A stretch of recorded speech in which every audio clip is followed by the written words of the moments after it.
Hello friends, welcome to my channel तैयारी ओपीडिया, जहां हम आपको कराते हैं डेली करंट अफेयर। तो आज है 24 जून। तो आज हम देखते हैं 24 जून के करंट अफेयर जो आपके आने वाले एग्ज़ाम के लिए बहुत ही इंपॉर्टेंट हो सकते हैं। इस समय एमपीपीएससी के एग्ज़ाम्स भी शुरू हो गए हैं, तो ये सारे एग्ज़ाम के लिए इम्पॉर्टेंट हो सकते हैं। तो चलिए देखते हैं, क्वेश्चन स्टार्ट करते हैं। फीफा अंडर 17 महिला विश्व कप का आयोजन निम्न में से किस देश में किया जाएगा? तो फीफा अंडर 17 महिला विश्व कप का आयोजन यह किया जाने वाला है भारत में। तो यह भी क्वेश्चन आपके लिए इम्पॉर्टेंट बन सकता है कि इस साल महिला विश्व कप फीफा अंडर 17 महिला विश्व कप अब कहाँ आयोजन होने वाला है? तो यह भारत में आयोजित होने वाला है। चलिए जल्दी देखते हैं नेक्स्ट क्वेश्चन पर। किस देश ने सबसे बड़े और सबसे आधुनिक विमान वाहक पोत फुजियान लॉन्च किया है? तो यह भी आपको याद रखना है कि विमान वाहक पोत है तो सबसे बड़ा और सबसे आधुनिक, तो यह कौन लॉन्च कर दिया है? तो यह लॉन्च किया है चीन ने। चलिए चलते हैं नेक्स्ट क्वेश्चन पर। विश्व सिकल सेल जागरूकता दिवस निम्न में से किस दिन मनाया गया? तो यह 19 जून को मनाया गया है। विश्व सिकल सेल जागरूकता दिवस यह मनाया गया है 19 जून को। चलिए चलते हैं नेक्स्ट क्वेश्चन पर। हाल ही में इजराइल और किस राज्य सरकार ने क्षमता निर्माण एवं एकीकृत जल संसाधन प्रबंध में एक संयुक्त घोषणा हस्ताक्षर किया है? तो यह किसने किया है? इजराइल और किस राज्य सरकार ने? इजराइल के साथ हरियाणा सरकार ने क्षमता निर्माण और एकीकृत जल संसाधन प्रबंधन में एक संयुक्त घोषणा पर हस्ताक्षर कर दिया है। चलिए चलते हैं, देखते हैं नेक्स्ट क्वेश्चन। किस भारतीय प्रौद्योगिकी संस्थान ने सेप्टिक टैंक को साफ करने के लिए एक रोबोट विकसित किया है? तो यह किया है आईआईटी मद्रास ने। तो आईआईटी मद्रास ने, और आपको यह भी ध्यान रखना है कि परम सुपर कंप्यूटर यह कहाँ स्थापित किया गया है? तो आईआईटी कानपुर में स्थापित किया गया है। चलिए देखते हैं नेक्स्ट क्वेश्चन पर। अंतर्राष्ट्रीय योग दिवस कब मनाया गया? तो यह आपको पता होना चाहिए। अंतर्राष्ट्रीय योग दिवस यह मनाया गया 21 जून को। चलिए देखते हैं नेक्स्ट क्वेश्चन। हाल ही में किस राज्य सरकार ने एन्नम एंथुजम योजना लॉन्च की है?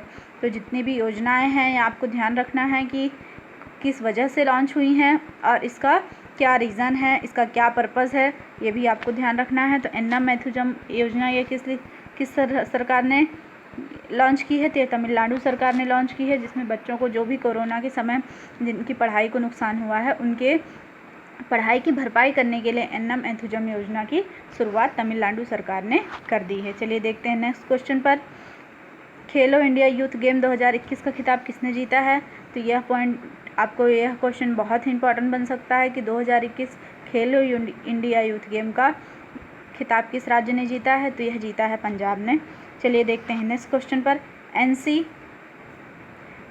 का बाल श्रम उन्मूलन सप्ताह किस माह में आयोजित किया गया? तो यह आयोजित किया गया है मई में आयोजित किया गया। और यह भी याद रखना है कि इसका बाल श्रम उन्मूलन दिवस किस दिन मनाया गया, यह भी आपको ध्यान में रखना है और आप हमें कमेंट बॉक्स में लिखकर बताइए। चलिए देखते हैं नेक्स्ट क्वेश्चन पर। विश्व बुजुर्ग दुर्व्यवहार जागरूकता दिवस किस दिन मनाया गया? तो विश्व बुजुर्ग जागरूकता दिवस ये मनाया गया 15 जून को। चलिए देख लेते हैं कुछ अन्य तथ्य जो आपके आने वाले एग्जाम के लिए बहुत इंपॉर्टेंट हो सकते हैं। तो सबसे पहला तथ्य है, केंद्रीय मंत्री प्रहलाद सिंह पटेल ने किया बाजरा पर सबसे राष्ट्रीय सम्मेलन का उद्घाटन किया है। तो कौन केंद्रीय मंत्री जो प्रहलाद सिंह पटेल हैं उन्होंने बाजरा पर राष्ट्रीय सम्मेलन का उद्घाटन किया है। चलिए देखते हैं नेक्स्ट पॉइंट। रक्षा मंत्रालय ने 12 राज्यों के प्रदेशों की 75 सीमावर्ती क्षेत्रों में बीआरओ कैफ़े स्थापित करने की मंजूरी दे दी है। बीआरओ कैफ़े कितने?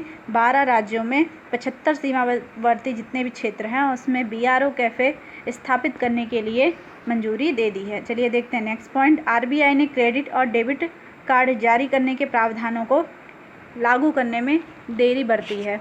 तो यह जितने भी प्रावधान हैं ये जल्दी उन्हें लागू करना चाहिए था, लेकिन अब उसमें फ़िलहाल देरी हो रही है। तो यह उसमें भी कुछ रीज़न होंगे। तो आरबीआई ने क्रेडिट और डेबिट कार्ड के जितने भी प्रावधान हैं उनको लागू करने में काफ़ी देरी लगा रही है। चलिए चलते हैं नेक्स्ट पॉइंट पर। एकीकृत पेंशन प्लेटफॉर्म स्थापित करने के लिए एसबीआई के साथ काम करेगी कौन सी सरकार? सरकारी विभाग काम करने वाला है। SBI के साथ जितना भी सरकारी विभाग है वो सब काम करेगा किसके लिए? एकीकृत पेंशन प्लेटफॉर्म स्थापित करने के लिए SBI के साथ सरकारी विभाग जितना है सब काम करना स्टार्ट करने वाले हैं। चलिए देखते हैं नेक्स्ट पॉइंट पर। भारतीय फुटबॉल टीम ने फीफा रैंकिंग में लगाई छलांग 104वें नंबर पर पहुंची है। तो भारतीय फुटबॉल टीम ने फीफा रैंकिंग में जो नंबर पाया है वो कौन सा नंबर है? 104वां नंबर है। तो भारतीय फुटबॉल टीम इस बार फीफा वर्ल्ड कप में अपनी जो छलांग लगाई है वो 104 नंबर पर पहुंच चुकी है। चलिए देखते हैं नेक्स्ट पॉइंट।